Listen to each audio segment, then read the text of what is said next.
Bismillahirrahmanirrahim. Assalamualaikum warahmatullahi wabarakatuh. Alhamdulillahirabbil alamin, hamdan katsiran thayyiban mubarakan fi kama yuhibbu rabbuna wa yarda. Wa asyhadu an la ilaha illa anta asyhadu an la ilaha illallah wahdahu la syarikalah wa asyhadu anna Muhammadan abduhu wa rasuluh. Allahumma shalli ala nabiyyina wa sayyidina Muhammad wa ala alihi wa man tabi'ahum bi ihsan ila yaumiddin. Allahumma inna nas'aluka ilman nafi'a wa rizqan thayyiba wa amalan mutaqabbala. Segala puji kita panjatkan pada Allah. Selawat dan salam semoga tercurah pada Nabi besar kita Muhammad sallallahu alaihi wasallam. Baik para pemirsa sekalian yang semoga senantiasa dirahmati dan diberkahi oleh Allah. Pada kesempatan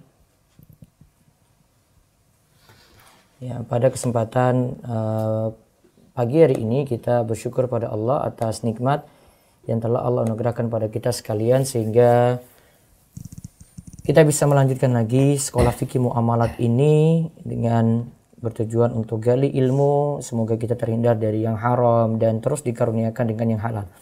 Kita masuk, bisa dibuka di halaman 165 dari cetakan ke-23 buku Harta Haram Muamalat Kontemporer ya. 166 ya. 166. Kita akan lihat pembahasan penting dulu tentang franchise. Ya, tentang franchise. Baru setelah itu kita bahas tentang ghish atau berbuat curang. Ya, franchise ya atau waralaba, baru kita bahas tentang masalah ghish atau berbuat curang.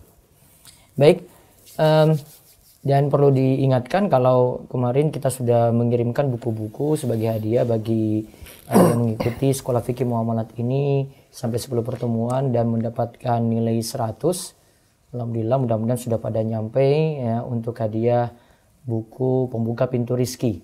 Kemudian yang lainnya mungkin belum beruntung ya, insyaallah di kesempatan yang lainnya kalau ada ujian lagi. Pekan ini kita masuk pertemuan 20, berarti ada ujian lagi evaluasi kedua. Mudah-mudahan juga bisa diikuti. Baik, kita bahas franchise ya atau waralaba. Kita nanti lihat gambarannya dulu, gambarannya baru kemudian dijelaskan tentang hukum fikih mengenai franchise. Monggo. Franchise atau waralaba salah satu bentuk dari pengakuan hak cipta atau paten atau merek sebagai sesuatu yang memiliki nilai harta yang dapat dipindah tangankan dengan imbalan sebagaimana layaknya sebuah harta adalah apa yang dikenal dewasa ini dengan sistem franchise atau waralaba. Ya, salah satu bentuk dari pengakuan hak cipta, ini pengakuan hak cipta atau paten. Masih seperti pembahasan sebelumnya, ini ada hak cipta, paten atau merek ya. Jadi ada kita menggunakan hak cipta seseorang atau hak patennya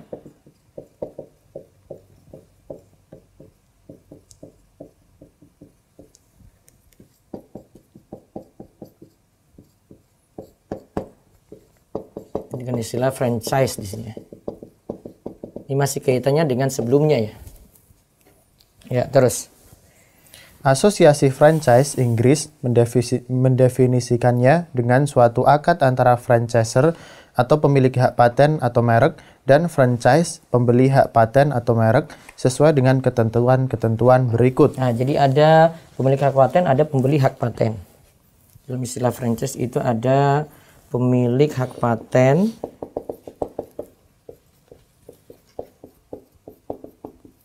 dan ada pembeli hak paten.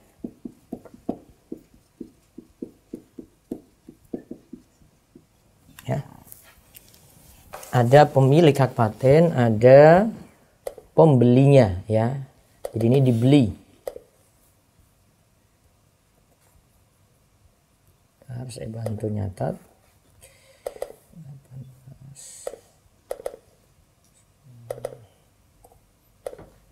Ingat yang baru bergabung silahkan dibuka halaman 167 ya.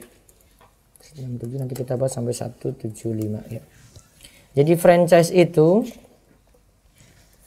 ini bentuk penggunaan hak cipta, hak paten, ya ada yang punya hak paten, hak cipta, hak paten, dan merek atau suatu merek ya. Ya. Terus franchise ini ada dua pihak yang terlibat. Itu pertama yang memiliki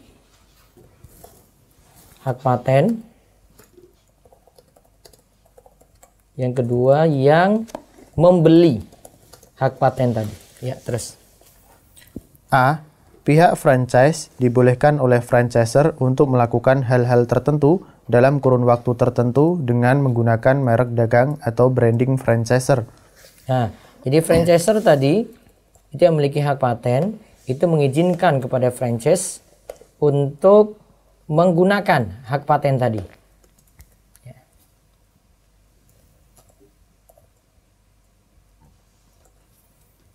Jadi dibolehkan selama jangka waktu tertentu, kurun waktu tertentu, misalnya dia bilang 5 tahun ya, gunakan paten saya gini ya. Ya, maka dia gunakan dalam jangka waktu tertentu. Terus. Pihak franchisor menguasai serta mengawasi secara berkesinambungan selama waktu akad franchise berlangsung akan seluruh kegiatan dagang yang dilakukan oleh franchise. Nah, franchisor nanti akan tugasnya mengawasi, ya, dia menguasai, mengawasi selama waktu akad tadi itu berlangsung. Terus yang ketiga.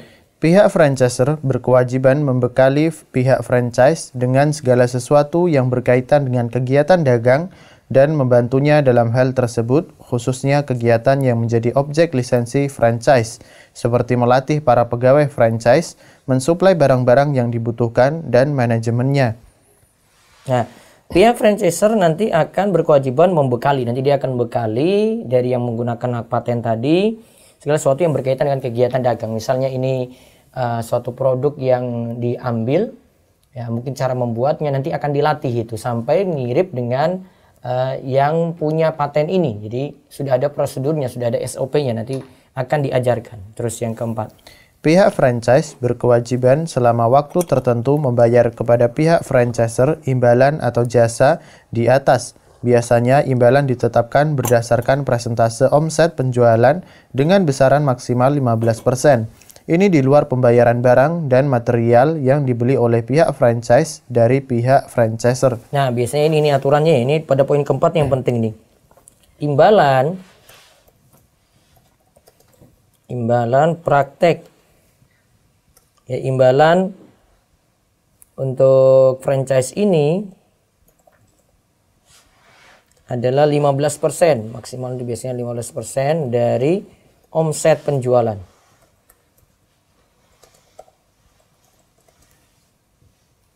Ini di luar pembayaran barang. Ya, pembayaran barang dan material yang dibeli oleh pihak franchise dari pihak franchisor.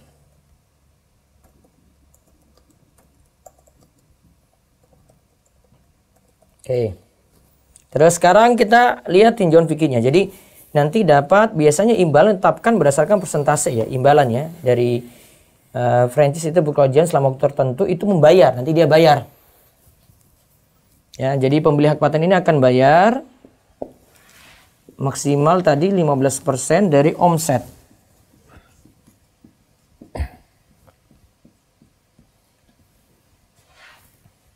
Namun ini di luar ya, di luar dari pembayaran barang dan material. Di luar pembayaran barang dan material.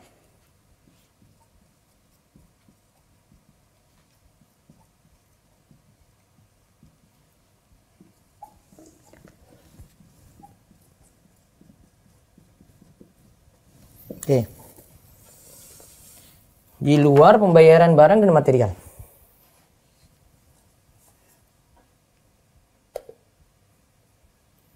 Ya, terus. Tinjauan fikih akad franchise.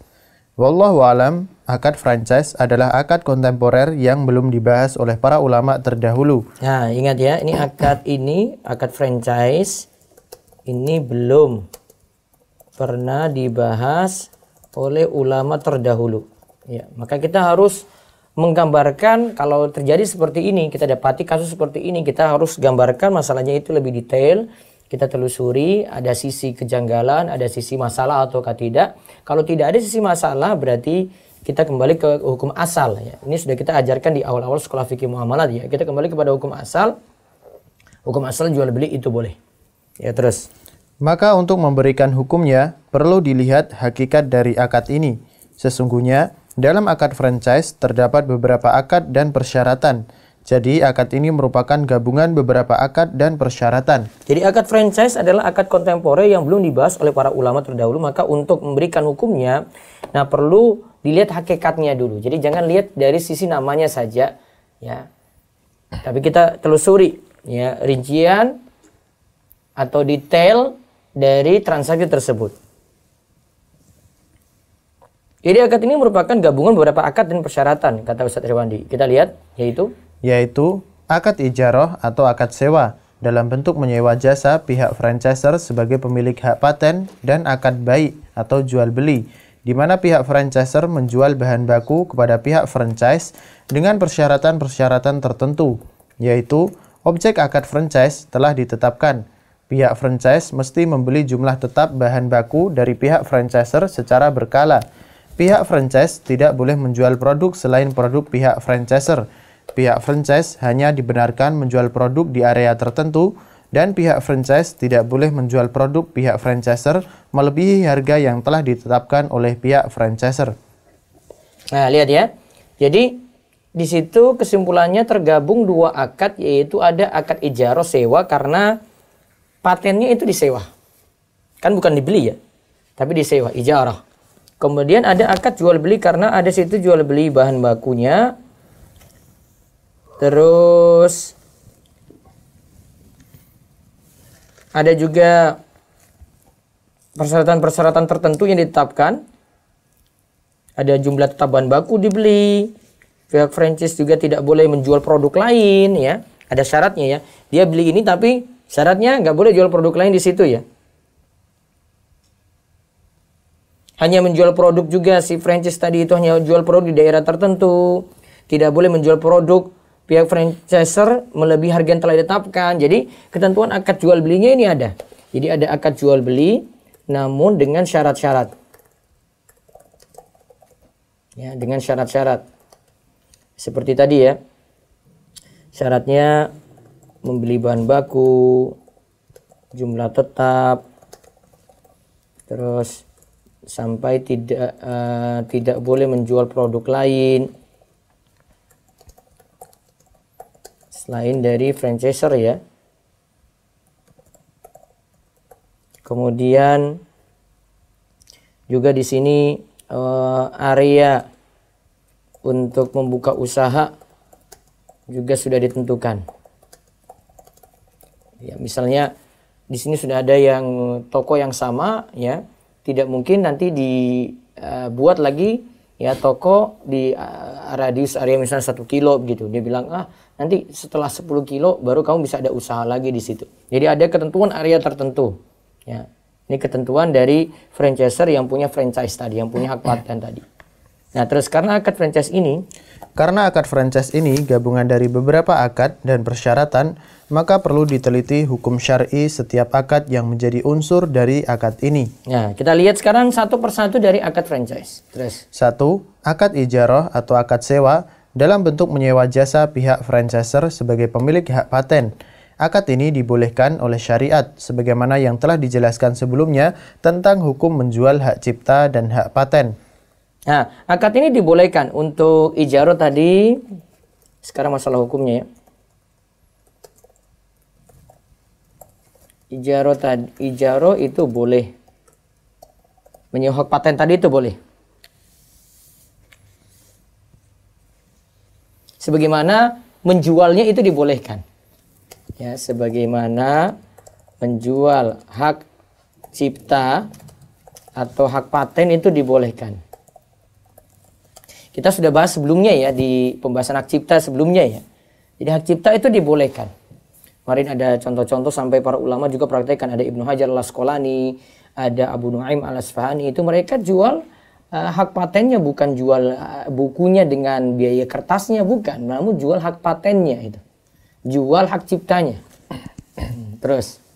2. Akad baik atau jual beli, di mana pihak franchisor menjual bahan baku kepada pihak franchise. Akad ini dibolehkan berdasarkan dalil-dalil umum yang membolehkan jual beli selama tidak ada hal-hal yang diharamkan. Jadi akad baik jual beli juga boleh.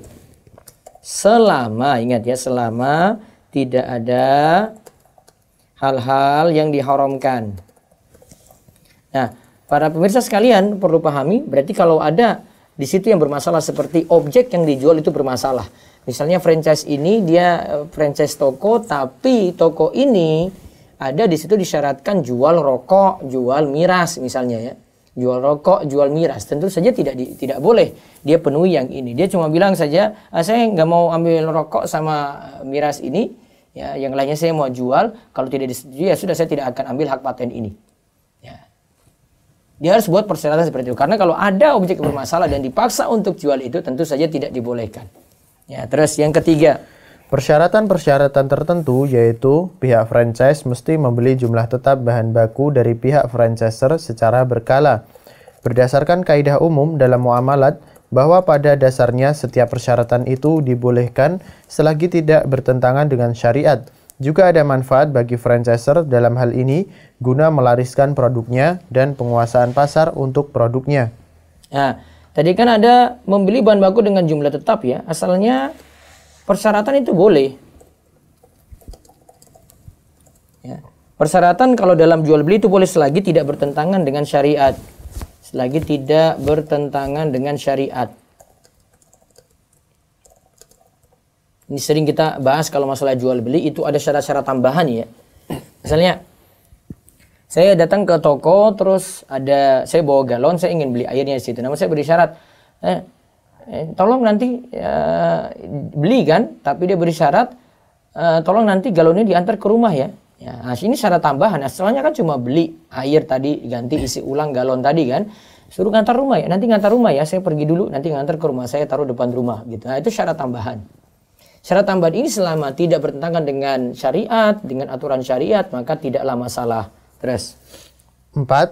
Pihak franchise tidak boleh menjual produk selain produk pihak franchisor. Ini persyaratan penting dalam akad franchise yang bertujuan agar pihak franchisor tidak memiliki pesaing produknya. Maka persyaratan ini sangat dibutuhkan oleh franchisor. Dan hukum asalnya setiap persyaratan yang tidak bertentangan dengan nas atau Al-Quran dan hadis dan kemaslahatan adalah dibolehkan. Berarti ini sama seperti sebelumnya ya. Ada persyaratan tambahan. Ya, kamu ambil hak paten saya, sewa hak paten saya ya. Tapi untuk produk hanya boleh dari saya tidak boleh jual produk yang lain masuk di situ. Nah, ini syarat gitu.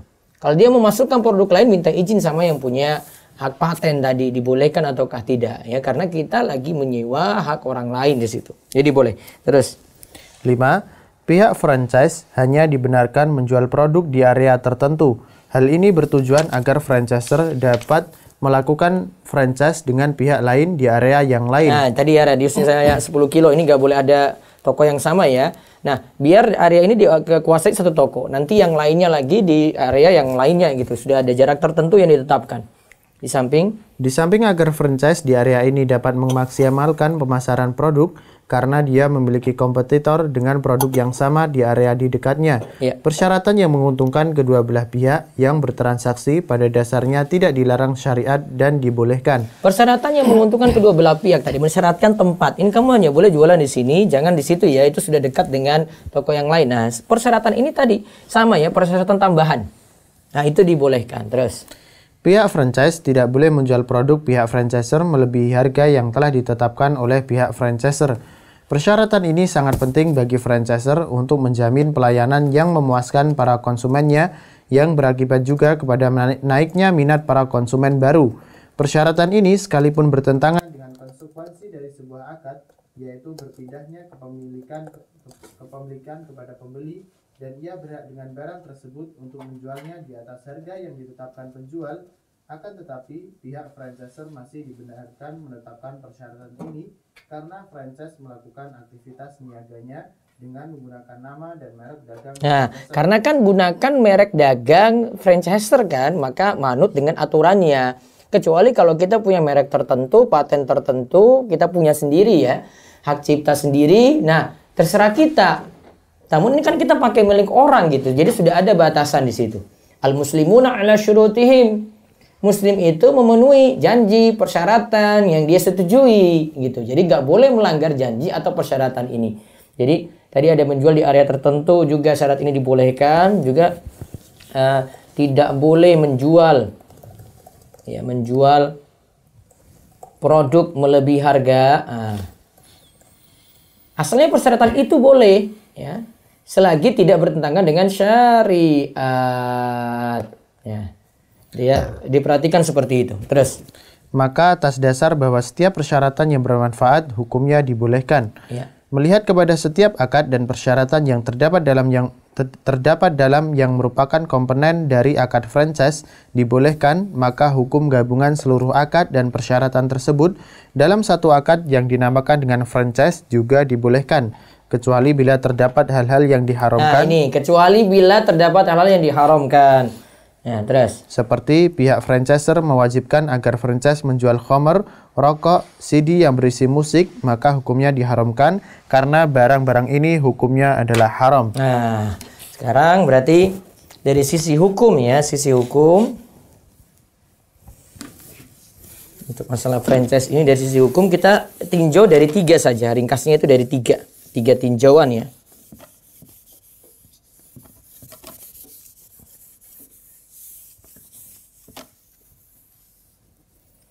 Memandang dari 3 tinjauan, yaitu 1, akad ijarah, 2, akad jual beli, 3, persyaratan dari franchiser.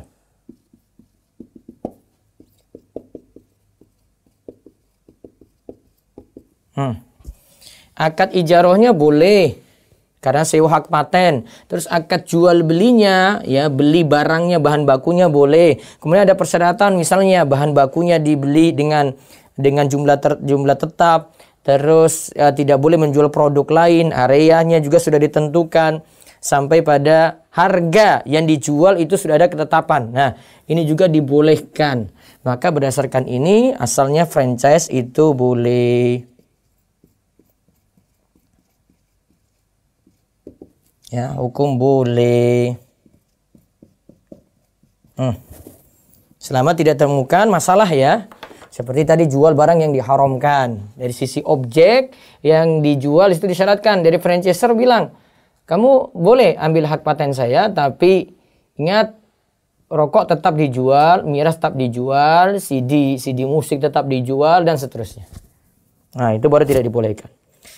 Nah, itu tadi kaitannya dengan kezoliman sebenarnya. Ini masalah jual beli yang kaitannya dengan kezoliman sampai pada hak cipta dibahas oleh Ustadz Irwandi, sampai pada masalah franchise atau waralaba. Sekarang kita masuk ke pembahasan kezoliman terhadap orang banyak. Ya, karena di buku ini nanti dibagi ada kezoliman terhadap individu, ya, ada juga terhadap orang banyak. Kita sudah kezoliman terhadap hak Allah, kemudian terhadap individu, terhadap orang banyak. Sekarang kita masuk yang terhadap orang banyak ini. Ya, monggo dibaca. Sebenarnya, apapun muamalat yang melanggar syariat pasti akan berdampak kezaliman terhadap masyarakat banyak, baik secara langsung maupun tidak langsung. Ya. Akan tetapi, pembahasan ini dimaksudkan untuk menjelaskan kezaliman dalam muamalat yang berdampak langsung terhadap masyarakat banyak. Jadi, yang kezaliman yang disebutkan berikut ini berdampak langsung pada masyarakat banyak. Ya. Berikut ini beberapa bentuk muamalat yang menzolimi orang banyak. Nah, ini beberapa muamalat yang menzolimi orang banyak. Ya, di sini dibahas dari gish, curang dalam berdagang. Ya. Yang dimaksud dengan gish adalah penjual menampilkan barang tidak sesuai dengan hakikatnya, atau ia menyembunyikan cacat barang. Jika pembeli mengetahui hakikat barang sesungguhnya, ia tidak akan membeli barang dengan harga yang diinginkan penjual. Ingat, ya, kita bahas gish atau berbuat curang.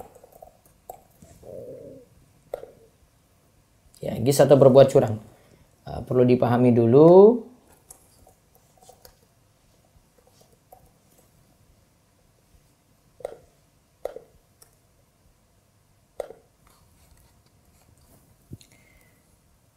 Jadi ada yang membeli suatu penjual itu menampilkan barang tidak sesuai dengan hakikatnya. ada cacat di situ. Ada cacat. Seandainya ini sampai pada pembeli, dia tahu dia itu tidak akan membeli dengan harga segitu. Tidak akan membeli barang dengan harga yang diinginkan penjual gitu. Misalnya, ini barang harga 100.000 ya. Barang harga 100.000 ya. Barang harga 100.000. Kalau ada cacat dengan tidak, kalau tidak ada cacat ya harga 100.000. Namun kalau ada cacat, misalnya di bagian dalamnya itu ada cacat, nih ada rusak gitu ya. Si pembeli tahu ya, dia tidak akan nawar dengan harga 100.000. Dia akan turunkan itu. Enggak, ini ada cacatnya kok. Ini harus jadi 70.000 saja. Saya nggak mau 100.000. Ya, ada cacatnya. Nah, kalau penjual dia sembunyikan ini, ya sengaja menyembunyikan itu, namanya penjual ini melakukan gish. Kita sebut itu curang sih, curang dalam dagang. Artinya itu kalau bahasa bebas kita itu menyembunyikan ya cacat barang. Seandainya si pembeli itu mengetahui cacat tersebut, maka si pembeli tidak akan membeli sesuai harga yang ditawarkan penjual. Ya, diingat itu yang dimaksudkan dengan gish. Terus dari definisi di atas. Dari definisi di atas, jelas bahwa penjual menggunakan gish untuk meraup untung yang lebih besar dari harga biasa dengan cara berbohong. Seperti penjual mobil bekas memoles sedemikian rupa mobilnya sehingga pembeli tidak menyangka bahwa mobil itu bekas tabrakan, atau penjual diam tidak mengungkapkan cacat yang terdapat pada mobilnya, atau mobilnya memang dalam keadaan bagus akan tetapi dijual dengan harga jauh melebihi harga pasar dikarenakan pembeli tidak tahu harga dan tidak pandai menawar. Nah, lihat ya, penjual mobil bekas memoles sedemikian rupa sehingga pembeli itu menyangka bahwa mobil itu sehingga pembeli tidak menyangka kalau mobil itu bekas tabrakan. Bekas tabrakannya itu tidak disebutkan. Sudah dipoles sedemikian rupa. Atau penjual itu diam, tidak mengungkapkan cacat pada mobil tadi. Atau bisa jadi mobil tadi itu memang dalam keadaan bagus, akan tapi dijual dengan harga jauh.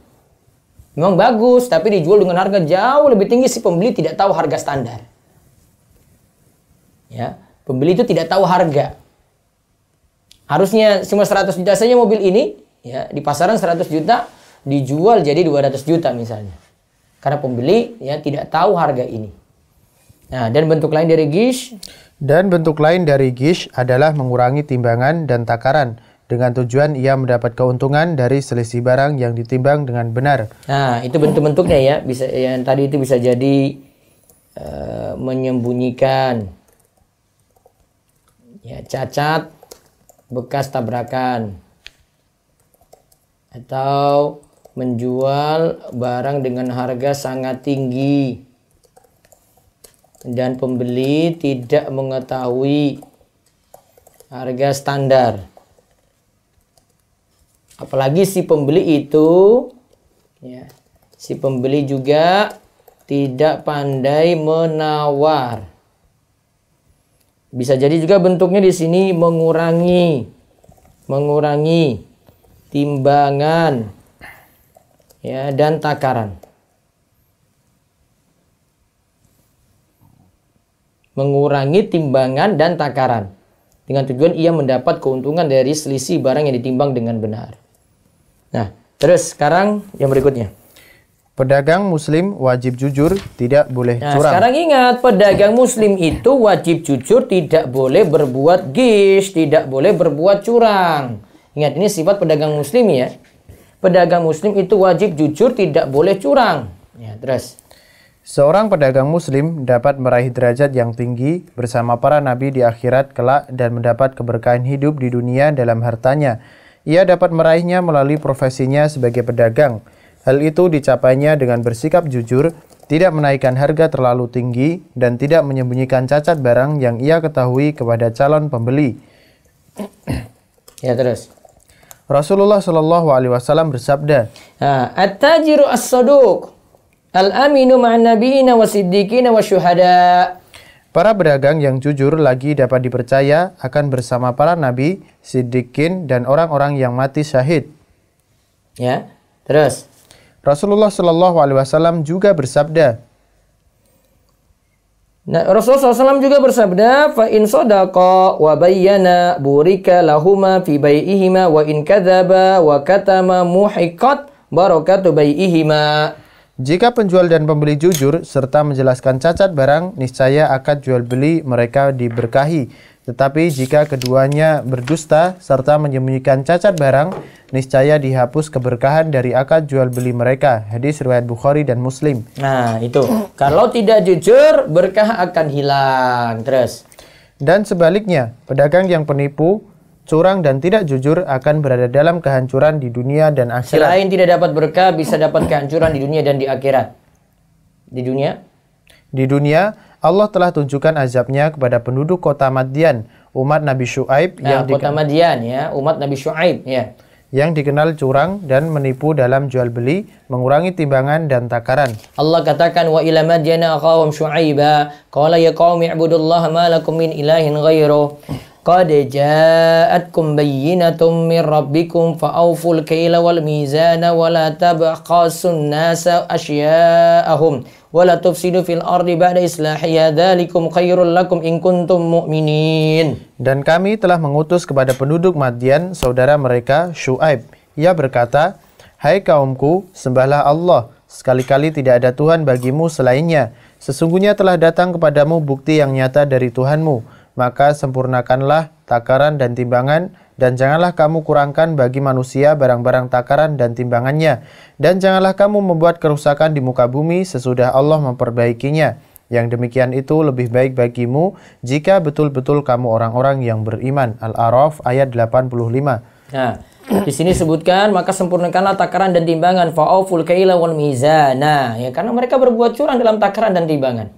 Juga Allah katakan isqala lahum syu'aibun alla tattaqun inni lakum rasulun amin fattaqullaha wa ati'un wa ma as'alukum alaihi min ajr in ajriya illa ala rabbil alamin aful kaila wa la takunu minal mukhsirin wa la takunu minal mukhsirin wazinu bil qistasil mustaqim wa la tabkhasun nasa asya'ahum wa la ta'saw fil ardi mufsidin. Ketika Syuaib berkata kepada kaumnya, Mengapa kamu tidak bertakwa? Sesungguhnya aku adalah seorang rasul kepercayaan yang diutus kepadamu.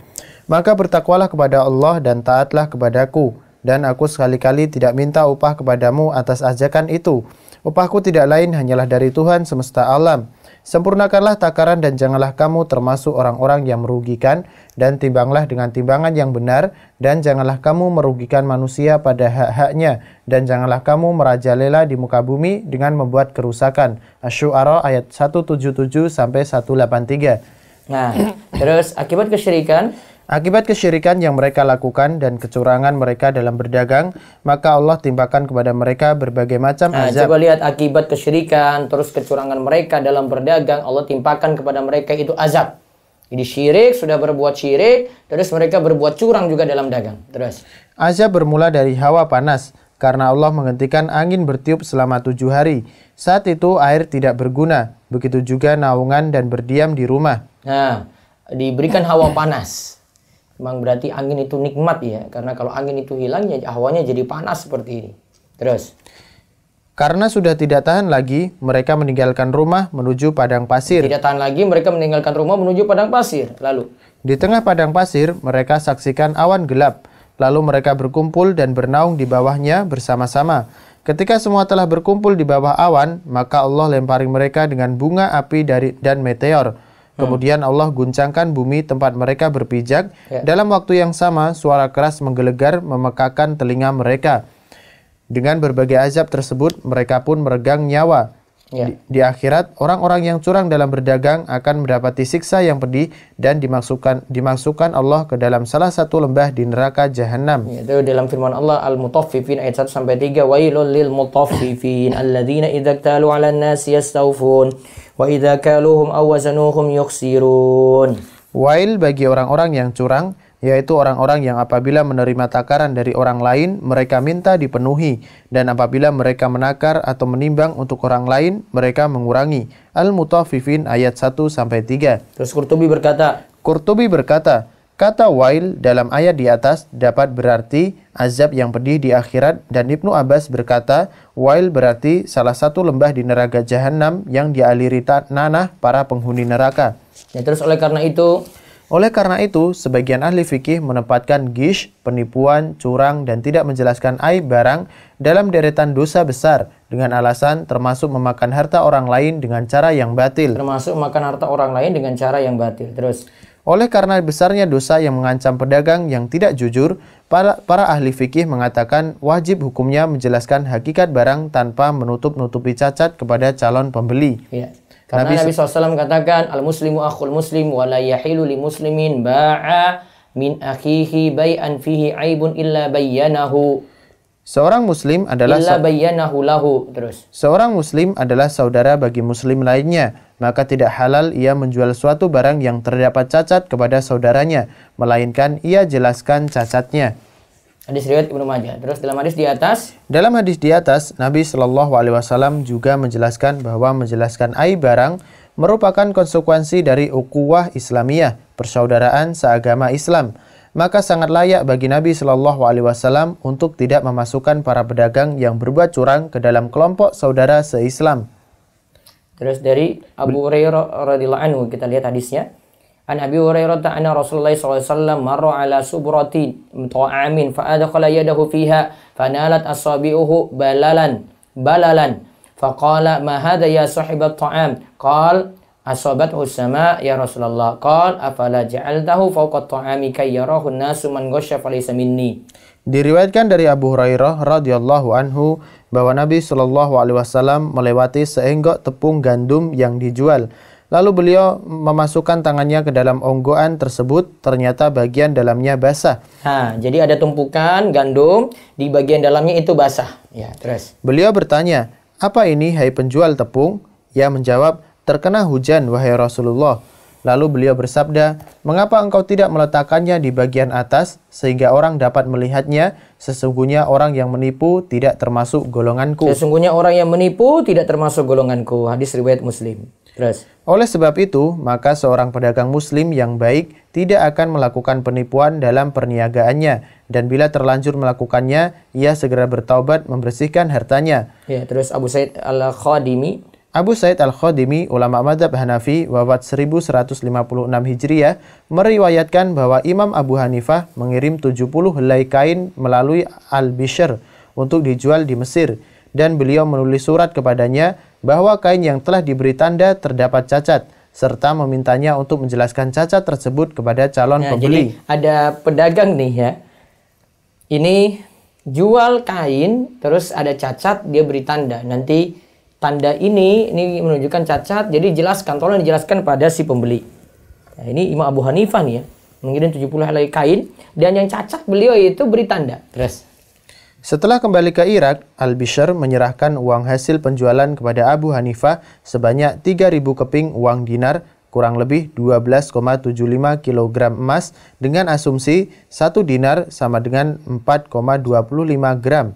Ya. Lalu Abu Hanifah menanyakan kepada Al-Bishr, apakah satu kain yang cacat ia jelaskan cacatnya kepada pembeli saat dijual? Apakah satu kain yang cacat ia jelaskan cacatnya kepada pembeli saat dijual? Terus Al-Bishr jawab. Al-Bishr menjawab, aku lupa. Syahdan, sang imam berdiri, lalu mensedekahkan seluruh hasil penjualan 70 helai kain. Begitu menakjubkan di sini, Imam Abu Hanifah berdiri lalu mensedekahkan seluruh hasil penjualan 70 helai kain tadi. Bukan satu kain saja, namun dia akhirnya tidak mengambil keuntungan dari 70 helai kain tadi. Saking begitu waroknya, karena tadi sudah dijelaskan, ya, kalau ada cacat ini tolong dijelaskan pada si pembeli. Ternyata yang bawa barang tadi itu lupa jelaskan sehingga dibeli normal berarti ya. Maka ketika itu Imam Abu Hanifah ya berdiri mensedekahkan seluruh hasil penjualan 70 helai kain tadi. Ini disebutkan oleh Abu Sa'id Al-Khadimi dalam Barikah Mahmudiyah. Ya, terus sekarang kita lihat beberapa bentuk gish. Gish bisa terjadi karena curang dalam harga. Bisa jadi curang dalam harga. Ya, terus. Barangnya tidak rusak hanya karena pembeli tidak mengerti harga dan tidak cakap menawar. Pembeli tertipu dengan harga yang jauh di atas harga pasar. Ini disebut oleh para ulama dengan bai' mustarsil. Bai' mustarsil namanya, bai' mustarsil. Terus. Gish juga bisa terjadi karena kecurangan penjual dalam barang dengan cara menutupi cacat sehingga barang terjual dengan harga barang bagus. Gish ini disebut juga dengan kitmanul aib atau dengan cara memoles atau merekayasa barang sehingga terjual dengan harga di atas yang semestinya. Gish ini disebut juga dengan tadlis al-mabi. Tadlis al-mabi. Sekarang kita lihat bai al-mustarsil, pembeli yang lugu, ya. Jadi ada pembeli itu yang membeli barang harganya terlalu tinggi. Pembeli tidak pandai, tidak cakap dalam menawar, ya pembeli tertipu. Nah, ini namanya bai mustarsil. Terus, sebagian orang tidak cakap menawar harga barang, berapapun harga yang diucapkan oleh penjual dibelinya karena dia tidak tahu harga pasar sebuah barang. Maka pada saat membeli sebuah barang, sering ia tertipu membeli di atas harga biasa. Nah, di sini ada, kita sudah masuk contoh gish, ya. Ada namanya bai mustarsil. Mustarsil. Pembeli lugu. Apa yang dimaksud? Pembeli tidak cakap menawar, ya, dan tertipu dengan harga yang terlalu tinggi. Tertipu dengan harga yang terlalu tinggi. Ya, terus. Jika pembeli tahu harga pasar, namun rela dengan harga yang ditawarkan oleh penjual dengan berbagai pertimbangan, maka hukum jual beli ini halal. Karena jual beli ini terjadi atas dasar kerelaan dua belah pihak, walaupun harga yang disepakati di atas harga pasar.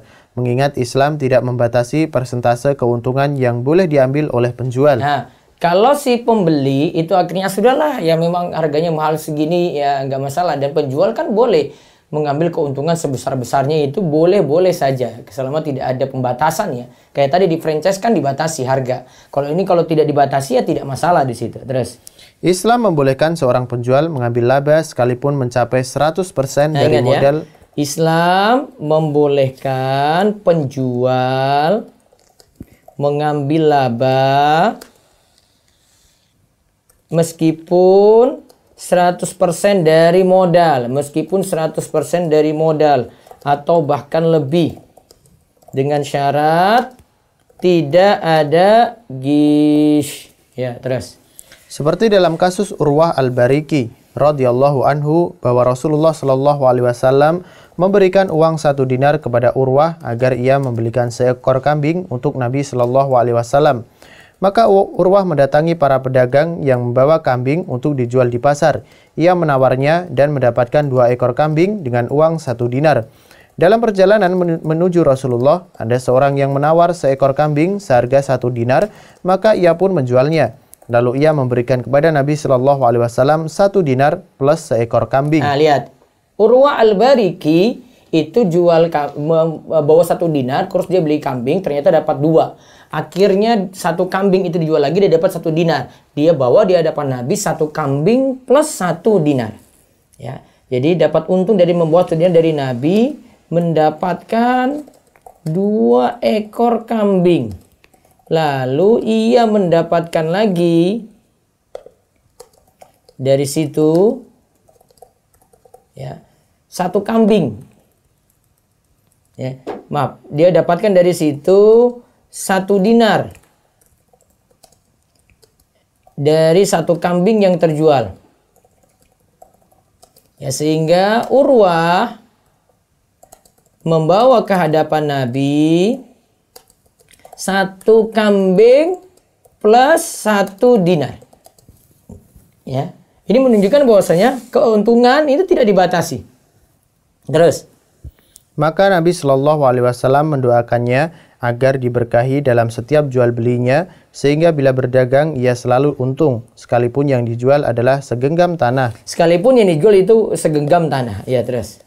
Juga diriwayatkan oleh Bukhari bahwa Zubair bin Awam radhiyallahu anhu semasa hidupnya membeli sebidang tanah di pinggiran kota Madinah seharga 170.000 keping uang emas. Setelah ia wafat, tanah itu dijual oleh anaknya, yaitu Abdullah, seharga 1.600.000 dinar. Keuntungan yang diambil oleh Abdullah dalam penjualan ini hampir mencapai 1000%. Nah, lihat ya, 170.000 keping uang emas, akhirnya dia dapati lagi keuntungan 1.600.000 dinar. Keuntungan yang diambil ini lebih daripada 1.000%. Ya, terus.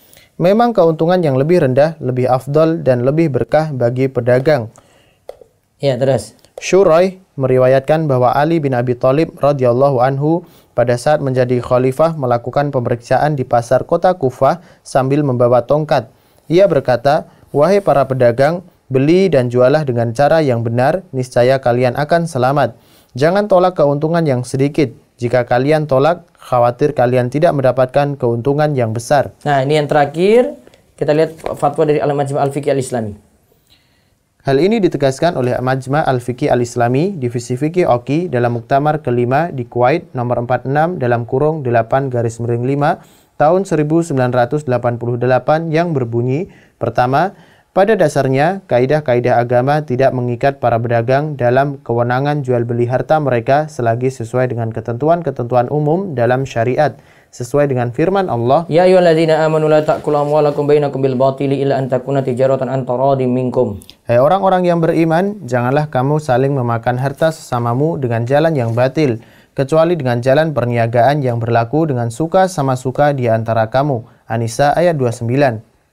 Ya, terus. Kedua, tidak ada batas maksimal persentase laba dari penjualan yang harus ditaati oleh para pedagang. Persentase laba diserahkan kepada kondisi perniagaan. Pedagang dan barang dengan tidak melupakan adab Islami dalam hal ini seperti qanaah, kasihan, dan tidak tamak.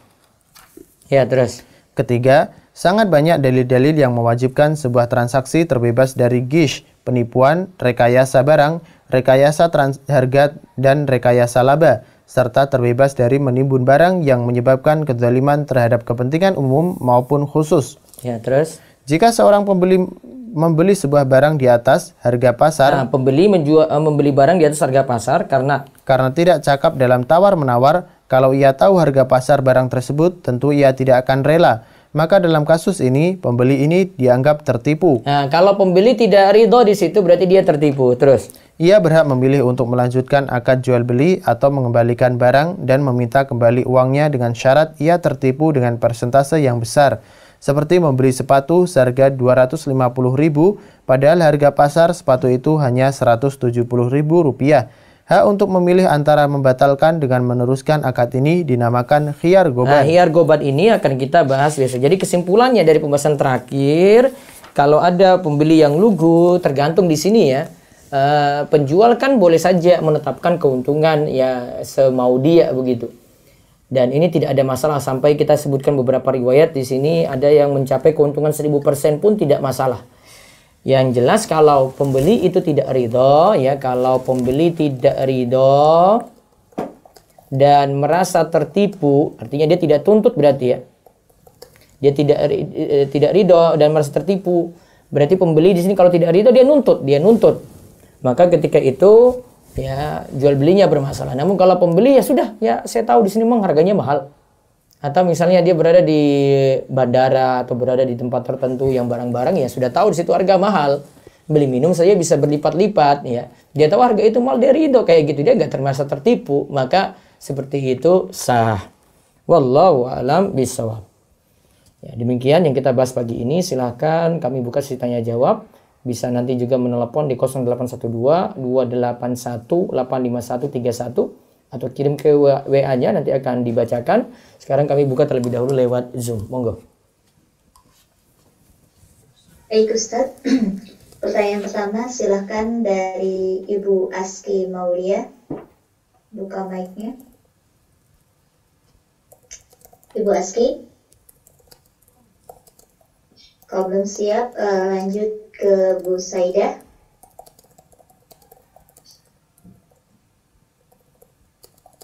Bu Saidah. Halo. Silakan. Ya. Ya. Ya, Assalamualaikum. Waalaikumsalam warahmatullahi wabarakatuh. Silahkan. Ya, Ustadznya ada pertanyaan dari saya. Saya kan membeli ada 2 bidang tanah. Ya. Nah, di tanah itu ternyata dimanfaatkan oleh orang-orang sekitar untuk bercocok tanam. Tapi bukan cocok tanam komersil ya, hanya ditanam kayak ada pohon pisang. Iya, terus? pohon tebu, terus cabai-cabai, tomat dan segala macamnya. Nah, jadi tanah itu kan sudah saya beli. Itu gimana ya status tanamannya, sementara kan kita mau bersih-bersih tuh Ustaz. Apakah kami harus mengganti atau gimana gitu Ustaz? Caranya memberitahukan beritahukan saja biar intinya itu biar tidak jadi konflik saja. Jadi konflik, beritahu saya sama warga, ini mohon maaf kami mau bersih-bersih, ini keadaan tanaman ini bagaimana gitu ya. Kalau mereka ya bilang sudah di ini aja, dipotong saja nggak masalah, nanti kami ambil hasilnya, sudah kasih ke mereka saja. Biar tujuannya sebenarnya untuk kurangi konflik saya dengan warga. Oh gitu Ustaz. Nah itu juga ada bangunan di situ Ustaz, kan mereka membangun kayak semacam gubuk-gubuk untuk jual beli, kayak warung gitu, kayak warteg gitu. Yeah. Nah itu gimana juga Ustaz? Soalnya mereka itu maksudnya membangun itu bukan di tanah milik mereka, memang tanah milik orang yang penjual gitu. Ya sama juga. Mereka minta ganti rugi gitu, gimana tuh Mas? Kan kami kan tidak beli bangunannya gitu. Gimana ya Ustaz? Itulah sama dengan pedagang kaki lima, kan jalan-jalan umum, mereka salah di situ, tapi mereka tetap nuntut juga kepada pemerintah. Bu, kami dikasih ganti rugi, wong dia yang salah kok diusir. Ya, maksudnya kami kan tidak wajib ya Ustaz, maksudnya mereka meminta beli gitu. Enggak. Ya, kami nggak mau lah, orang kami mau datarin gitu, mau dibangun yang sesuatu yang baru gitu. Enggak. Nah di pohon situ kan kita kemarin ada pohon jambu tuh, jambunya udah berbuah, kan kami udah beli. Ya kami metik gitu, halal nggak ya Ustaz? Makanya kan bukan kami yang nanam gitu di tanah itu gitu. Boleh tuh Ustaz? Boleh nggak sih? Asalnya sih tanah ibu, tapi ya cuma masalah ketidakenakan dengan yang nanam itu ya. Gimana tuh Kak? Jadi istilahnya kami nggak wajib untuk mengganti rugi kan ya? Tapi ya intinya gitu. Iya. Tapi untuk kebersamaan aja nanti beritahu ke mereka. Kami izin sih gitu. Yeah. Yang kedua boleh Ustaz, satu lagi nih tentang beli emas gitu, Ustaz.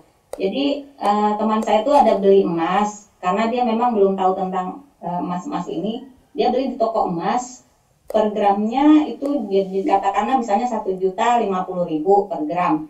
Tapi dia belinya yang langsung 10 gram dan itu harganya dikali sama, jadi kalau 10 berarti 10.500.000 gitu. Yeah. Dihitungnya tetap per gram, padahal kalau di toko lain yang mengerti emas, kalau tiap per 10 gram itu tentu harganya lebih murah. Jadi lebih murah gitu. Nah, karena selama dia tidak tahu, pas nanya, nih gimana ya, kok aku jadi begini, istilahnya contohnya tuh jadi pembeli yang apa tuh tadi tuh? Ya, mustarsil tadi, pembeli lugu nggak bisa nawar. Tertipu lah. Iya, gitu. Merasa tertipu dianya. Saya bilang, gimana ya, kok nggak nanya-nanya dulu gitu, nggak cari tahu. Iya, saya baru tahu kalau ternyata kalau harga 10 gram tuh jauh lebih murah gitu. Itu gimana ya Ustaz? Kalau ya dia bisa protes dan nuntut seperti itu, beritahu aja. Ini kok beda, kalau emang si penjual bilang ya ini aturan toko kami, ya sudah relakan saja. Kan berarti istilahnya penjualnya tuh menipu atau pembeli merasa bisa jadi pembeli tidak tahu kalau toko ini berbeda dengan toko lain. Oh gitu Ustaz. Jadi ya boleh aja kali ya tuh iya, dia tanya dulu, oh ya ini aturan toko kami, ya sudah kalau aturan toko dia beda dengan toko lain. Gitu. Oke Ustaz, gitu aja Ustaz. Terima kasih Ustaz. Assalamualaikum warahmatullahi wabarakatuh. Waalaikumsalam warahmatullahi wabarakatuh. Baik, satu lagi silakan. Bapak Lukman Hidayatullah. Assalamualaikum Ustaz. Waalaikumsalam warahmatullahi wabarakatuh. Monggo silakan. Saya mau nanya tentang kemarin Pak ada bahas pajak ya Ustaz. Nah di tempat kerja saya ini kan saya kerja untuk perusahaan, ada potongan pajak sama BPJS. Itu hukumnya gimana Ustaz ya? Karena itu sudah aturan dari perusahaan. Lalu saya juga payroll ditransfer ke bank konvensional Ustaz. Sebentar, Bapak kerja di bagian apa itu? Di telekomunikasi Ustaz. Iya, terus kaitannya dengan pajak tadi kenapa? Kan kalau di perusahaan itu ada potongan pajak penghasilan, udah aturan dari perusahaan untuk bayar pajak gitu. Ya, berarti Bapak tanya bayar pajak kan, bukan kerja di pajak. Oh bukan. Nah, kalau bayar pajak harus. Wajib sudah itu ya. Udah aturan soalnya udah Sudah aturan daripada Bapak dijolimi. Iya. Nah, ikuti aturan itu saja. Beda kalau bekerjanya. Yang bayar dengan yang bekerja berbeda. Kalau yang bayar dengan terpaksa. Ikuti aturan saya deh, daripada kena masalah. Oh iya iya. Iya. BPJS dan transfer Sama juga BPJS juga demikian, termasuk yang mandiri juga. Karena yang mandiri ini kalau tidak diikuti oleh sebagian orang itu akan dituntut nanti untuk hal-hal yang lain. Dia mau buat misalnya surat untuk anaknya, urusan-urusan yang lain pemerintah sudah wajibkan, sehingga nanti akan dihalangi untuk BPJS mandiri tadi. Kalau dia tidak ikuti. Tenang ya, bismillah. Iya, Ada ikhlasin karena Allah Iya. ini. Baik. kalau pajak wajib bayar, yang kerjanya nggak boleh Ustaz kerja di bagian pajak gitu Ustaz. Ini Nabi SAW katakan nggak boleh. Oh, La yadkhulul jannata sahibul maks, tidak akan masuk surga para pengungut pajak. Gitu. Gimana hadis ini mau dibawa kemana coba? oh. Kalau bukan pada para pekerja tadi. Berarti emang nggak boleh ya Ustaz, kerja Iya. di bagian pajak di perusahaan kantor pajak gitu ya. Iya. Mungkin itu kantor dari pemerintah gitu Ustaz. Kemudian Sama, nggak usah muter-muter deh. Sama. ya Ustaz. Satu lagi Ustaz, Iya, terakhir. Anda pernah jual barang Ustaz. Iya. Ya, Anda pengen mencari keuntungan. Ternyata awal-awal sih yang beli itu Ustaz, nggak tahu harganya. Ternyata beberapa hari kemudian, mungkin udah lebih dari seminggu, dia tahu harganya Ustaz. Terus? Dia minta dikembali uang. Nah, sementara Anda udah jual barang itu dan uangnya udah kepake Ustaz untuk hal lain gitu. Itu gimana Ustaz ya? Karena ini udah lewat beberapa hari Ustaz, seminggu. Dia nuntutnya karena masalah harga terlalu mahal. Ya, tapi awal-awal pembeli Setuju. Ternyata setelah beberapa hari, lebih dari seminggu baru tahu. Ya, pokoknya lobby dengan dia deh. Masalah komunikasi saja itu, Pak. Mudah-mudahan di hari itu. Tapi Anda nggak niat curang Ustaz. Itu Iya, beda. Iya, ada yang niat curang, ada yang tidak. Lebih ke si pembeli aja. oke Ustaz. Tahib. Terima kasih, Ustaz. Jin. Udah. Baik, satu lewat chat silakan sebelum saya pindah ke WA, monggo. Baik Ustaz. Ustaz, saya ditempatkan kerja di Bali. Bagaimana hukumnya saya ngekos di tempat yang pemiliknya orang Hindu? Asalnya boleh, namun nanti dari sisi muamalah itu agak repot. Saya tahu Bali itu bagaimana lah. Ya, nanti tahu tradisi-tradisinya, masyarakatnya gitu, apalagi fanatik dengan agama itu kan, dan nanti akan rasakan sendiri deh. Kalau ada yang muslim, saran saya dengan yang muslim. Ya, terus. Satu lagi dari Izin chat. bertanya, izin bertanya Ustadz, Iya. apabila kita memposting suatu hadis di sosmed dan bagian akhir dari postingan bawahnya kita cantumkan suatu jualan kita, bagaimana hukumnya? Kalau memang ada kaitan nggak masalah, itu bukan jual beli ayat Allah ya, tidak. Kalau tidak ada kaitan nggak masalah. Namun kalau klaim-klaim aja ini yang jadi masalah. Misalnya dia sampaikan hadis kemudian Nabi itu pakai ini loh, nah itu. Dia bawa Nabi misalnya, Nabi itu pakai ini loh. Padahal mau ditelusuri juga, mana buktinya kalau Nabi pakai itu? Mana buktinya kalau Nabi gunakan itu? Nah itu kan butuh dalil lagi khusus. Ya, beda kalau secara umum saja ya. Misalnya postingan hadis dia ambil dari buku ya. Jadi buku ini misalnya ini ada postingan kan, ada suatu postingan cuplikan dari buku ini diambil. Terus saya tadi dapat dari buku ini, silahkan kalau mau pesan ke nomor ini. Ya memang karena lagi promo buku gitu, nggak masalah. Wallahu a'lam. Baik, dari WA dulu silakan. Bismillah, Afwan izin bertanya Ustadz, bagaimana caranya taubat dari gish? Caranya tobat dari gish, ini mengenai harta haram berarti ya. Kalau itu karena menipu, berarti harta haram tadi dikembalikan kepada, jadi kalau itu uang ya, uang sudah diperoleh ya. Pokoknya minta keredoan dari yang punya barang. ya, yang punya. Dia ridho nggak, ini maaf saya jual ya, saya jual misalnya. Maaf nih saya kemarin menjual barang ini seperti ini, saya minta keridoannya. Kalau tidak ridho, ya tuntut, ya sudah, kembalikan uang dia dan ganti rugi yang sesuai diminta gitu. Wallahu a'lam. Terus, apakah dibenarkan menjual produk dengan iming-iming atau promo membawa nama kebangkitan umat? Contoh, seperti menjual emas atau dinar dengan promo dapat keuntungan dunia dan pahala akhirat karena menjual emas atau dinar dapat keuntungan dunia dan akhirat. Dilihat dulu juga jual beli emasnya gimana, bebas dari riba ataukah tidak. Jangan-jangan jual beli emasnya online, pakai dalil kayak gitu untuk apa gitu. Ya. Baik, ada telepon? Angkat.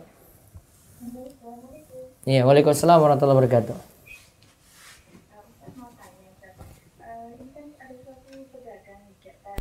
Iya. Iya. Udah tertera ini Ustaz, tertera itu harganya di situ kan udah dicantumin tuh di labelnya itu kan ya. Kemungkinan itu suppliernya tuh nggak lupa gitu.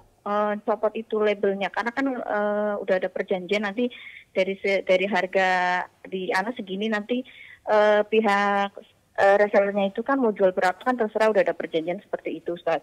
Tapi dari suppliernya itu lupa gitu Ustaz. Dan resellernya itu kan nggak tahu ya kalau itu kan barang dikirimnya langsung dari suppliernya langsung ke customer Ustaz gitu. Terus dari itu customernya itu ketahuan lah, ini kok ngambil untungnya banyak banget gitu kan maksudnya. Terus dari resellernya itu kan mungkin kerasa nggak enak gitu ya Ustaz ya. Terus dibilang gini ke penjualnya gini Ustaz, ya udah nanti dipotong aja atau gimana gitu, apa mau dikembalikan barangnya gitu. Tapi dari pihak pembelinya sih nggak usah lah, nggak apa-apa gitu. Cuman kan dari pihak resellernya nggak enak gitu. Itu hukumnya gimana Ustaz? Resellernya kenapa dia ambil barang keuntungan banyak atau gimana? Iya, kan misalkan harga barangnya itu kan misalkan kan 250 ya. Terus jualnya itu sekitar 300 gitu loh Ustaz. Padahal biasanya bukan segitu, nggak segitu mahalnya ya. Bukan begitu juga kan, karena memang kualitas itu kan barangnya berkualitas juga Ustaz, dari bahannya apa segala macam gitu kan. Sehingga reseller naikkan. Iya, dari jahitan juga apa segala macam kayak gitu. Cuman kan kemungkinan mungkin karena ini customernya biasanya beli yang ini Ustadz, harga yang maksudnya bahan apa segala macam itu kan nggak bagus gitu ya. Terus kan dicarikan itu kan barangnya bagus gitu, dan memang hasilnya bagus gitu dari segala bahan apa gitu. Itu gimana Ustadz? Ya tinggal jelaskan saja sama customernya, ini bukan barang yang biasa, ini agak mahal karena gini gitu. Oh, berarti nggak apa-apa ya Ustadz? Ya nggak apa-apa, kan mungkin dia belum tahu kualitasnya saja. Gitu.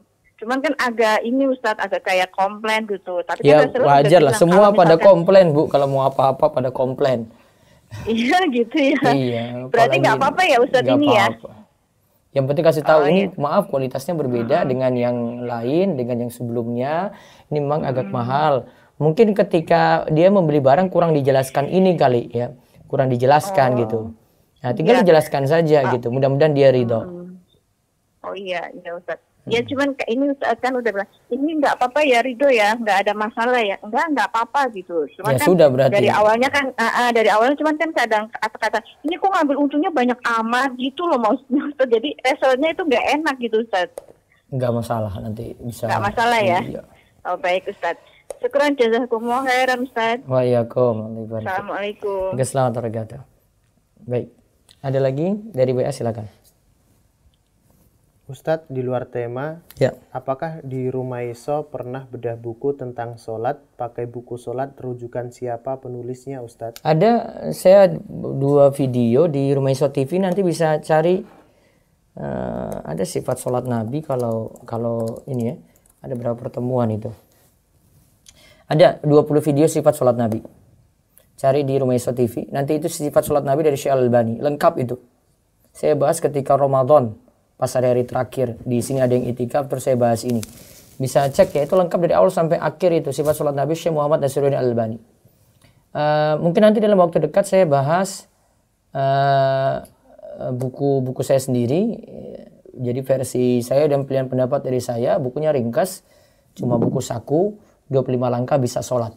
Nanti setelah daurah ini nanti saya lihat lagi peluang untuk bahas lagi daurah yang lain. Ya, kita bahas tentang masalah sholat gitu. Saya lagi konsen dulu untuk Sabtu besok dan Ahad. Nanti lihat infonya di channel Rumeso TV juga dan media sosial yang lainnya akan dibahas Muslim tapi musyrik syara qaidul arba. Ya, jadi masalah sholat insya Allah akan dibahas juga dari buku saya. Demikian. Terus satu lagi. Apakah bunga dari dana jaminan hari tua boleh digunakan untuk membantu orang tua atau saudara yang sedang membutuhkan dana banyak untuk pindahan dan bayar utang? Apakah hal tersebut termasuk untuk kepentingan sosial? Ya, sebenarnya dana apa tadi? Jaminan hari tua. Jaminan hari tua. Apa asuransi atau bukan itu? Gak dijelaskan. Baik. Ada telepon tadi? Angkat. Ya, Assalamualaikum warahmatullahi wabarakatuh. Waalaikumsalam warahmatullahi wabarakatuh. Silakan. Ustaz, tanya di luar tema bisa Ustaz? Ya, silakan. Ustaz, apa benar seorang wanita kalau mau ngaji itu harus membuka cadarnya Ustaz? Sebab sekarang lagi viral itu seorang wanita yang mengikuti MTQ didiskualifikasi karena memakai cadar. Nanti lihat ada klarifikasinya lagi, itu cuma salah paham saja. Ada klarifikasinya belakangan. Jangan lihat berita viralnya, lihat klarifikasinya dari panitia. Jadi jangan dengar berita cuma satu pihak saja, ada klarifikasi dari Kemenak juga di situ. Ambil positifnya saja. Jadi jangan ambil pendapat selalu yang menyudutkan sesuatu gitu. Lihat, oh ini ada sebab apa ini ya. Jadi jangan langsung judge, oh pemerintah kok kayak gini ya. Nggak boleh. Ambil sisi positifnya gitu, kedepankan positif. Kita jadi berpikir sederhana gitu, nggak mikir pusing juga. Boleh nanya Ustaz? Iya, silakan. Kalau jual barang di bawah harga pasar bisa nggak Ustaz? Jual barang di bawah harga pasar, ada ketetapan tertentu nggak dari pemerintah atau pihak tertentu gitu? Ada nggak? Tidak ada Ustaz. Tidak ada. Berarti kalau Ya, tidak Ustaz. ada bebas, boleh. Ya. Terima kasih Ustaz. Jazakallahu khairan. Oh iya kum. Baik, saya balik ke Zoom terakhir, silakan. Baik Ustadz, silakan saudara atau saudari Tisna Nur Permadi. Assalamualaikum Ustaz. Ya, waalaikumsalam warahmatullahi wabarakatuh. Silakan. Saya mau bertanya di luar tema ini Ustaz. Iya. Apa hukumnya bermain Viber Ustaz? Apa? Saya jelaskan dulu ya, Viber. Saya jelaskan dulu ya Ustaz. Sesingkat-singkatnya penjelasannya. Ya, Viber adalah online marketplace untuk freelance jasa, Ya. macam Tokopedia gitu. Tapi dia internasional, hanya untuk jasa, tidak jual produk fisik. Semua jasa ada di sana, mau jasa desain jasa editing video, jasa marketing, dan jasa pembuatan website. Jadi yang saya tanyakan tuh, situs tersebut itu milik Israel gitu. Jadi apa hukumnya Ustaz? Ya, kalau sudah milik Israel ya sudah, nggak usah aja. Kenapa? Ya Ustaz, maksudnya muamalahnya gitu gimana gitu? Ya dengan non Muslim kan ya sudah, nggak usah. Simpel saya jawab. Jadi misalnya kan kita kan itu kan dia kan mempertemukan buyer dengan klien kan. Nah, jadi kan kalau kliennya kan dari seluruh dunia gitu. Seandainya ada yang Muslim, kenapa tidak pilih yang Muslim? Ya Ustadz, kalau yang di sana itu soalnya kan internasional gitu, jadi kan seluruh dunia itu ke sana Ustadz. Wallahu a'lam. Saya tidak sarankan. Gitu. Ya. Gitu ya. Baik. Ada lagi yang lain dari Zoom, silakan. Saya bacakan via chat Ustaz. Iya, silakan. Barakallahu fiik Ustaz. Satu pertanyaannya, apakah benar hukum memberi makanan berpahala jariah selama nutrisi dari makanan masih mengalir dalam tubuh orang yang beramal soleh dengannya? Lalu bagaimana hukum dan akhlak menolak pemberian hadiah makanan yang sederhana dari jamaah kepada ahli ilmu asatidz di hari-hari yang mulia, misal di suatu hari di bulan Ramadan? dan di suatu hari Coba puasa diulang tadi, Bu, diulang. Apakah benar hukum memberi makanan berpahala jariah selama nutrisi dari makanan masih mengalir dalam tubuh orang yang beramal soleh dengannya? Iya, dapat berpahala terus. Iya, betul. Terus? Lalu bagaimana hukum dan akhlak menolak pemberian hadiah makanan yang sederhana dari jamaah kepada ahli ilmu di hari-hari yang mulia, misal di suatu hari di bulan Ramadan atau di suatu hari puasa sunnah? Siapa yang kasih untuk siapa itu? Yang memberi Jamaah. dari jamaah kepada ustadznya. Bisa jadi karena ustadznya punya prinsip dia tidak mau menerima upah dari dia berdakwah. Jadi harus husnuzon di situ. Jadi ada yang memang nggak mau nerima sama sekali, seperti kemarin kita bahas, ada dia punya kemampuan, dia tidak mau menerima upah dari dakwah. Jadi dia cuma mau ngisi-ngisi saja gitu. Bisa. Jadi husnuzonnya ke situ aja, bawa ke husnuzon. Gitu ya. Satu lagi dari chat silakan. Bagaimana cara pengerjaan sholat tahajud yang benar? Apakah boleh mengerjakan 2 kali salam, ditambah 1 rakaat witir lalu salam lagi? Pengerjaannya gimana? Diulang? Pengerjaannya apakah boleh mengerjakan 2 kali salam, ditambah 1 rakaat witir lalu salam lagi? Boleh, terus? Adakah surat yang dianjurkan untuk dibaca saat tahajud? Tidak ada surat tertentu. Kalau witir baru ada surat Sabisma Rabbikal A'la, surat Al-Kafirun sama surat Al-Ikhlas. Surat sholat witirnya ya. Ya. Satu lagi. Berapa lama jeda antara 2 rakaat pertama ke 2 rakaat selanjutnya? Terserah, tidak ada batasan tertentu. Baik, saya balik lagi ke WhatsApp, silakan satu lagi. Bismillah, izin bertanya Ustadz. Mau bertanya, franchise kan gabungan dari akad ijarah dan jual beli. Ya. Apakah ada larangan menggabungkan 2 atau lebih akad dalam satu transaksi? Tidak ada. Tergantung ya, itu hadis itu dipahami lain lagi, menggabungkan 2 akad itu pembahasan hadis sendiri. Kalau di sini kan sama-sama akad dua-duanya sama-sama boleh. Gitu ya. Nah, baik, satu lagi dari ini, telepon ada? Angkat ya, terakhir. Baik, satu lagi dari telepon ada? Halo, assalamualaikum Ustaz. Iya, waalaikumsalam warahmatullahi wabarakatuh. Ustaz, maaf di luar tema Ustaz. Iya, silakan. Ustaz, orang tua sudah 7 tahun meninggal. Dulu orang tua Ana meninggalkan aset berupa penginapan. Tetapi orang tua Ana pun mempunyai hutang. Apabila aset tersebut dijual, maka tidak akan menyelesaikan hutang. Sekarang Ana 2 bersaudara dan anak pertama, maka Ana mengambil keputusan untuk mengolah penginapan tersebut untuk mencicil hutang. Tapi sampai saat ini hutang tersebut masih tersisa. Kemarin adik Ana ikut kajian Ustaz Erwandi, Ustaz. Bertanya masalah ini agar hutang tersebut terlepas dari orang tua Ana. Kata Ustaz Erwandi seharusnya yang punya piutang ikut sistem saham di penginapan. Maka hasilnya nanti mencicil hutang tersebut. Tolong Ustaz bisa beri Ana penjelasan lagi karena Ana belum mengerti maksud dari penyampaian dari adik Ana. Maksud dari mencicil dengan cara menanam saham itu seperti apa agar orang tua Ana lepas dari hutang tersebut. Jadi orang tua punya utang, terus ada kontrakan tadi ya? Ada penginapan Ustaz. Penginapan ya, terus?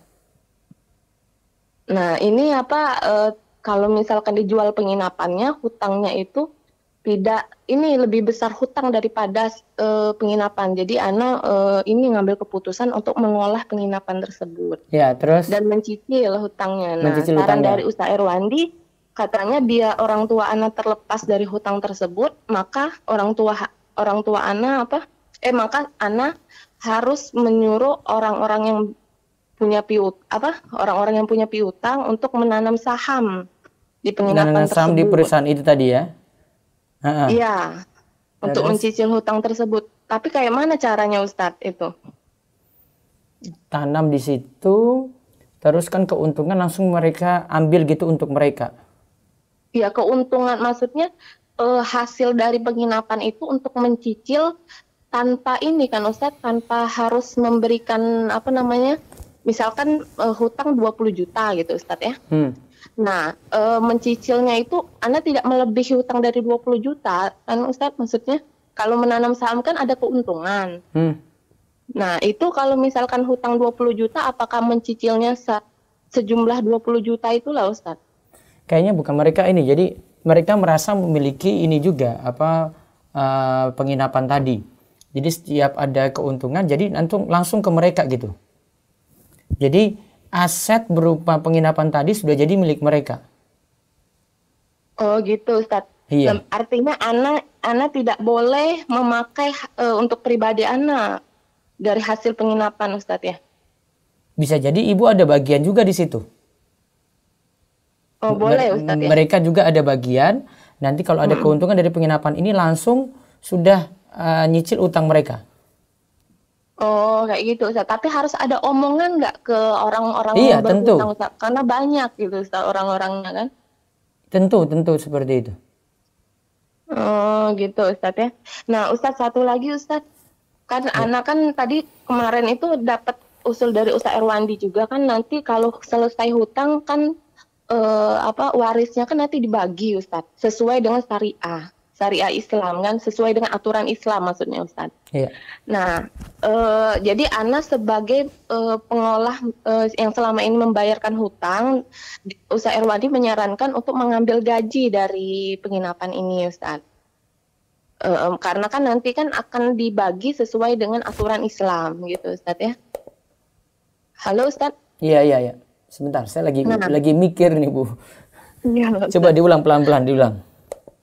Jadi kan Ustaz Erwandi menyarankan saya mengambil gaji dari hasil dari penginapan dari hasil saya mengolah penginapan ini Ustaz. Yeah. Karena nanti kalau hutang ini selesai kan harus dibagi sesuai dengan aturannya Ustaz. Misalkan adik kan ini kan harus untuk waris waris dari orang tua saya. Nah, jadi harus dibagi sesuai, misalkan adik orang tua saya dapat gitu Ustadz ya. Saya juga kurang ngerti kalau untuk warisnya nanti Ustadz. Iya, terus? Nah, pertanyaannya dari mana? Agar tidak menzolimi, kata Ustadz Erwandi itu tidak menzolimin saya karena saya yang selama ini menyelesaikan hutang. Jadi saya dapat gaji dari hasil penginapan ini Ustadz. Iya, betul. Iya, terus? Nah, pertanyaannya saya ini selama ini kan suka memakai uang pribadi tanpa ada hitungan Ustadz. Jadi terkadang misalkan untuk jajan anak saya gitu kan. Nah itu gimana Ustadz? Maksudnya saya harus jadi gaji misalkan 5 juta Ustadz ya. Nah itu harus saya kurangin nggak Ustadz dengan jajan anak saya gitu kan. Tapi karena saya tidak tahu selama ini saya pakai aja Ustadz. Harusnya dipastikan sih. Gajinya berapa? Kan misalkan gajinya 5 juta, ya kan baru saya tetapkan, saya sudah bicarakan sama adik saya. Iya, terus? Misalkan Ustaz ya.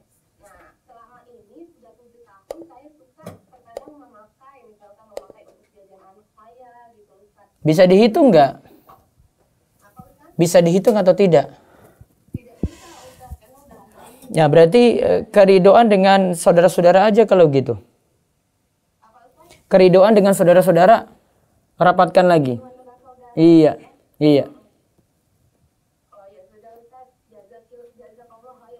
Baik ya. Baik, demikian sudah kami jawab untuk pagi ini. Kami cukupkan, insyaallah kita lanjut dalam pertemuan besok hari lagi. Demikian kita cukupkan, tutup dengan doa kafaratul majelis. Subhanakallahumma bihamdika asyhadu an la ilaha illa anta astaghfiruka wa atubu ilaik. Assalamualaikum warahmatullahi wabarakatuh.